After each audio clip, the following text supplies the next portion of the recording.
mostrándoles los resultados de un estudio sobre la estimación o la estimación empírica de la relación entre infraestructura de riego y la productividad de unidades agrícolas en el caso peruano. Les voy a comentar sobre 5 puntos. Vamos a hablar de la motivación del estudio, los objetivos, la metodología. Les voy a describir algunos resultados, los más importantes, y luego hablaré sobre conclusiones y algunas implicancias de políticas públicas. Quiero empezar con el concepto de productividad. Básicamente es una medición de cómo se emplean los factores de producción para generar unidades de producción, generar productos, a nivel de las unidades productivas, que pueden ser empresas o en este caso unidades agrícolas. La productividad total factorial, es el nombre de la productividad, resume todas aquellas externalidades positivas que incrementan la producción. Generalmente la productividad a nivel microeconómico es un componente de medición del desempeño, en este caso de desempeño agrícola. Sin embargo, hay distintos retos empíricos sobre cómo medir la productividad, porque generalmente la productividad es una variable no observable. Entonces, desde las ciencias económicas se han desarrollado múltiples metodologías econométricas a través de la programación matemática, asumiendo frontera o no frontera de eficiencia, inclusive técnicas paramétricas y no paramétricas. En este estudio se utilizó una aproximación econométrica porque es la más difundida y la más utilizada en la literatura relacionada a la medición de la productividad. Básicamente, esta metodología econométrica estima funciones de producción donde se calcula la participación de los principales factores de producción, como el capital y el trabajo. Se calcula la productividad total factorial como el residuo entre el producto observado y la participación ponderada de los factores productivos. Esta participación ponderada se estima usualmente a través de un modelo de regresión. Este residuo se le llama en esta literatura especializada como el residuo de Solow. Sin embargo, empíricamente existen problemas de endogeneidad por variables omitidas. Entonces, las estimaciones a través de un análisis de regresión de la participación de los factores de producción, principalmente capital y trabajo, estimadas en esta regresión por un estimador que se llama mínimos cuadrados ordinarios, generalmente son inconsistentes. ¿Qué significa esta propiedad de consistencia? Que no son representativas o no son interpretables o inferenciables a la población de referencia. Adicionalmente a este problema empírico de la endogeneidad, hay un problema de dependencia condicional en la función de producción. ¿Qué implica este problema? Que existe una relación, una colinealidad entre los factores de producción, principalmente entre el factor trabajo y los insumos. Puesto que estos dos factores de producción, la decisión sobre el uso de estos factores de producción dependen de las mismas variables de estado, tanto capital como productividad, recordando que la productividad es una variable no observable. La decisión de trabajo y uso de insumos se toma simultáneamente por parte de las empresas, en este caso por estas unidades agropecuarias. Este problema de dependencia condicional junto con el problema de endogeneidad ha sido abordado en la literatura de manera más reciente por 3 autores, Ackerberg, Kreis y Freis, en el 2015, que publicaron una metodología, un ajuste en la metodología en la revista Econométrica. Ellos proponen una metodología que ofrecería estimaciones consistentes de los parámetros que asocian los factores productivos en la función de producción. Ahora, quiero conversar de otro aspecto que motivó el estudio relacionado con la importancia del riego en la agricultura. De acuerdo con la literatura, el acceso al riego incrementa el desempeño agrícola a través de 2 canales principalmente. Incrementa la tierra cultivable, incrementa los periodos de siembra y cosecha, los hace más permanentes y los hace más predecibles, y esto es particularmente relevante en un contexto de cambio climático y de potencial estrés hídrico. El segundo canal es que genera mayor estabilidad y confiabilidad en los patrones y rendimientos de los cultivos. Para los agricultores, contar con una fuente constante de agua les permitiría optar por cultivos de mayor rendimiento y rentabilidad, lo cual mejora sustancialmente sus ingresos. El acceso al riego, de acuerdo a la literatura, contribuye a la expansión de la tierra cultivable, la intensidad y diversificación de cultivos, es decir, la intensidad a estos patrones y rendimientos de cultivos más estables, y esto reduce el riesgo e incertidumbre, variables clave en la actividad agropecuaria, mejorando de esta manera la productividad agrícola. Entonces, ese es el canal conceptual a través del cual esperamos en este estudio, o consideramos en este estudio, que el riego podría tener efectos en la productividad. ¿Quiénes acceden al riego en el Perú? Principalmente las unidades productivas que se ubican en la costa peruana. Ustedes ven ahí un mapa de intensidad de la tierra cultivable con acceso a riego. Ven que esta tierra está particularmente concentrada en la costa. La superficie bajo riego, de acuerdo con el último Censo Nacional Agropecuario, Cenagro de 2012, hay 2.5 millones de hectáreas de superficie bajo riego. Del total de esta superficie, 56% se encuentra en la costa, 40% en la sierra y solo el 4% en la selva. El acceso al riego, como se observa en el mapa, se encuentra concentrado en la costa peruana. Considerando esos elementos motivacionales de este estudio, se planteó como objetivo general estimar el efecto del acceso al riego en la productividad de las unidades productivas agropecuarias. Los objetivos específicos fueron estimar la productividad total factorial de las unidades agrícolas en el Perú con una base en la metodología que les comentaba de Ackerberg, Kreis y Frey y datos que permiten una estimación más precisa de la productividad agrícola ante los problemas de endogeneidad y dependencia condicional que les había comentado anteriormente. El segundo objetivo específico es estimar el efecto del acceso al riego en la productividad total factorial a nivel de unidades productivas agrícolas de pequeña escala en el Perú, y para eso utilizamos una metodología de evaluación de impacto no experimental basada en una regresión discontinua, la cual les comentaré brevemente. ¿Qué datos hemos utilizado? Se utilizó la Encuesta Nacional Agropecuaria, que es una base de datos de libre disponibilidad, que es relevada por el Instituto Nacional de Estadística e Informática. Hemos construido una muestra panel, es decir, las mismas unidades agrícolas observadas al menos 3 años entre 2016, 2017 y 2018, un panel balanceado. Consideramos o utilizamos 5.803 unidades agropecuarias. En la Encuesta Nacional Agropecuaria hemos obtenido información sobre la producción, sobre el trabajo remunerado, el trabajo no remunerado. El capital es aproximado a través de la tierra, como el número de hectáreas de superficie cosechada, y también se ha obtenido información sobre los insumos, como el valor monetario total en gasto en semillas, abonos, fertilizantes, pesticidas y acceso al agua. Se ha incorporado un concepto relevante en la literatura relacionada a la estimación de la productividad total factorial en unidades agropecuarias relacionada con la calidad de la tierra. No medir adecuadamente la calidad de la tierra podría generar problemas empíricos adicionales en la estimación de la función de producción generado por variables omitidas o errores de medición en esa función de producción.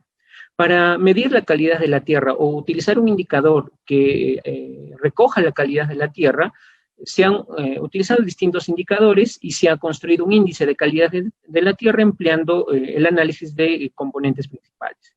Se han utilizado variables demográficas como sexo, edad, tamaño familiar, años de educación en lengua materna de los productores, la realización de prácticas agrícolas, como análisis de suelo, rotación de cultivos, uso de terrazas o zanjas de infiltración, nivelación del suelo, aplicación de control biológico, manejo integrado de plagas, entre otras actividades o de buenas prácticas agrícolas.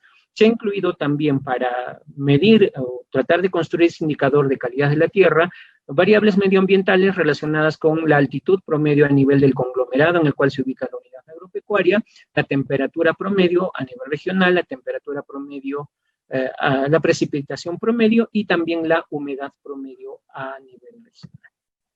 Esto lo pasaré rápido, solo mencionar que la metodología de Ackerberg, Kreis y Frey supone la estimación de una función de producción. Ustedes ven ahí 2 ecuaciones. La primera es una función de producción típica, mientras que la segunda incorpora ese indicador de calidad de la tierra que les había comentado. La variable dependiente de interés es el valor agregado de la producción, entendido como la diferencia entre el logaritmo entre la producción y el logaritmo de gasto en insumos. Por lo tanto, la función de valor agregado es una función de producción de tipo leontief.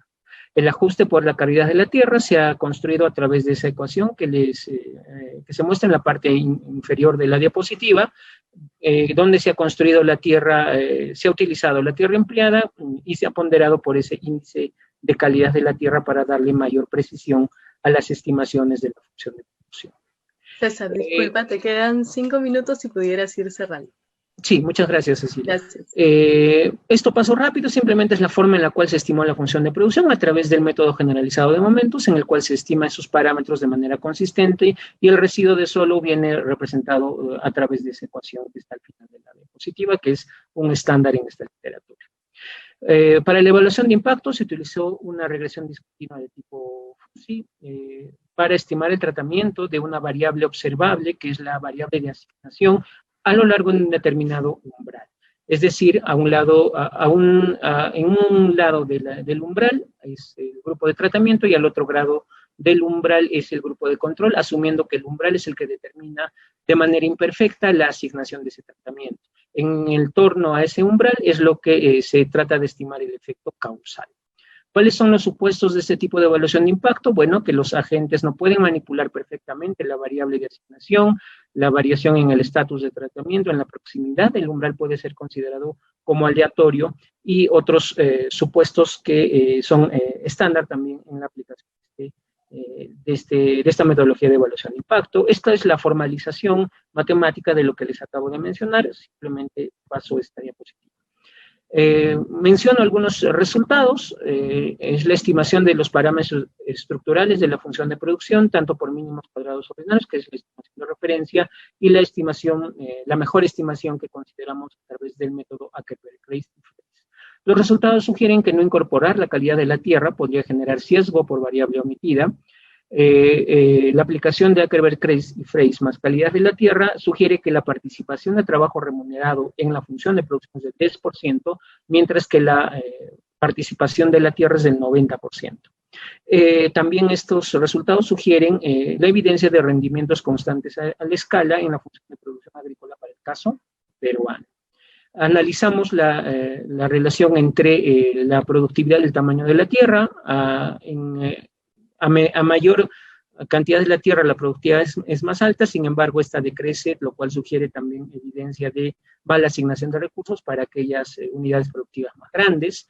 El gráfico muestra la productividad por regiones geográficas, claramente la productividad es más alta en la costa y es menor tanto en la sierra como en la selva. Hemos identificado la discontinuidad en la productividad en torno al umbral de la altitud, ese es el umbral que utilizamos, la altitud. Por encima de 2.000 metros es el grupo de control, por debajo de 2.000 metros es el grupo de tratamiento, como mostraba un poquito representando el mapa que les mostré hace unos momentos. Esa es la exogeneidad o la variabilidad exógena que utilizamos para identificar efectos causales. La localización de las unidades respecto del umbral generaría una discontinuidad en la productividad.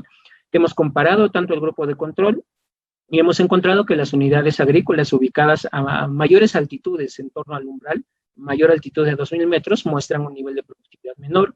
Si los supuestos se cumplen de la regresión discontinua, la discontinuidad que ustedes observan en el gráfico podría ser interpretada como un efecto causal a escala local del acceso al riego en la productividad de las unidades agropecuarias. Esto es básicamente el efecto. Lo que encontramos, como ustedes ven ahí, es la discontinuidad en el efecto y el resultado principal es que el acceso al riego incrementaría en promedio en 26 soles la productividad de las unidades agrícolas en el Perú por año, considerando un valor promedio de la productividad. El efecto de promedio del acceso al riego en la productividad sería del 17%. Esta es la cifra clave del estudio, que encontramos que las unidades que acceden al riego son 17% más productivas que aquellas que no acceden al riego en torno a ese umbral que les mencionaba. Para finalizar, algunas conclusiones e implicancias de política. Lo que les comentaba, la participación del trabajo es 10%, del trabajo remunerado, valga la precisión, y la participación de tierra es 90%. Que el trabajo no remunerado no es significativo en este estudio en la función de producción agrícola. Hay evidencia de rendimientos constantes a escala y la productividad representaría el 22% del valor agregado de la producción agrícola, y el acceso al riego incrementaría en 17% la productividad de las unidades agrícolas. Algunas implicancias de política, pues en marco del programa presupuestal 0042, aprovechamiento de residuos hídricos para el uso agrario. Este programa no cuenta con objetivos relacionados con la promoción del acceso al riego de manera concreta. Básicamente, la intervención de este programa presupuestal se reduce a actividades de extensión, típica extensión, capacitación y asistencia técnica sin mayor criterio o pertinencia intercultural o del proceso productivo en cada zona geográfica. Se sugiere evaluar la efectividad de este programa presupuestal, tanto en su población como en su ámbito objetivo. Se requiere también, o se sugiere también que este programa presupuestal sea un poco más ambicioso en la promoción de la infraestructura del riego y una mayor articulación entre los niveles de gobierno relacionados particularmente con el MINAGRI, las direcciones de agricultura de los gobiernos regionales para la formulación de proyectos de inversión en infraestructura del riego. Hay algunos proyectos identificados de gran escala, como el proyecto Chavimochic, Masisigua, el proyecto Alto Piura, que básicamente tratan de promover el riego en la costa peruana, la agricultura de agroexportación. El principal proyecto que hemos identificado en la selva peruana es el proyecto de irrigación Amoajo, es probablemente el único que también está promovido para la agroexportación. Estas inversiones, como les comentaba, se ubican principalmente o quieren promover la agricultura con bajo riego en áreas de producción agroexportadora, básicamente en la costa, y no se considera la producción agrícola para el consumo interno. Esto podría tener algunos riesgos a futuro, podría afectar la diversificación agrícola, la disponibilidad de alimentos, la seguridad y soberanía alimentaria. Son las referencias del estudio. Muchísimas gracias por vuestra atención.